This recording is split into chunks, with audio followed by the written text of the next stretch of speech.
រាត្រីដែលបានជួបនឹងនួនល្អងនៅបាត់ដំបងមាត់ស្ទឹងសង្ការយើងទាំងពីរនាក់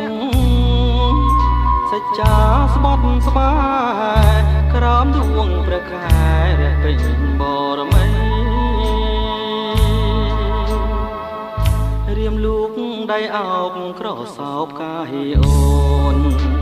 រាត្រីស្ងាត់សូនដោយស្នេហ៍ភក្តីភាំងអើយភាំងអូនញញឹមមានន័យ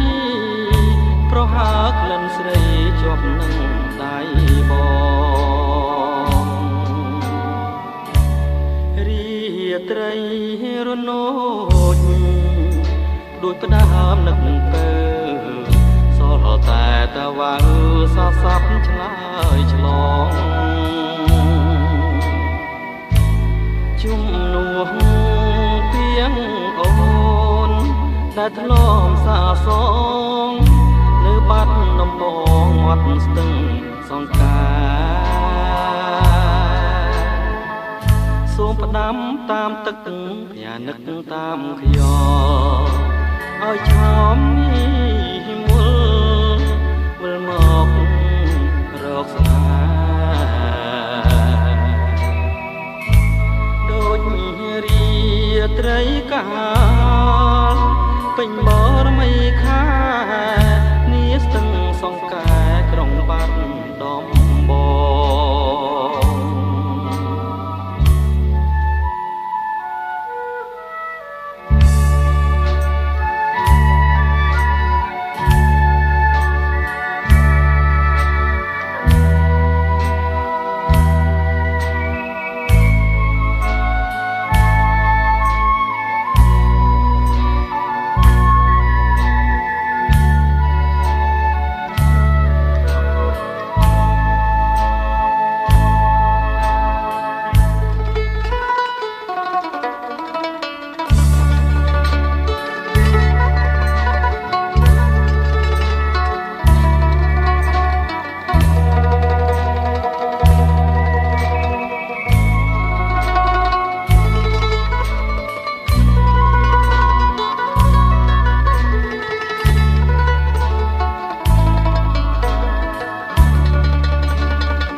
ត្រីរនោចដូចផ្ដើមនឹកទៅសល់តែតវ៉ាសស័ព្ទឆ្លើយឆ្លងជុំនោះទៀងអូនដែលធ្លាប់សាស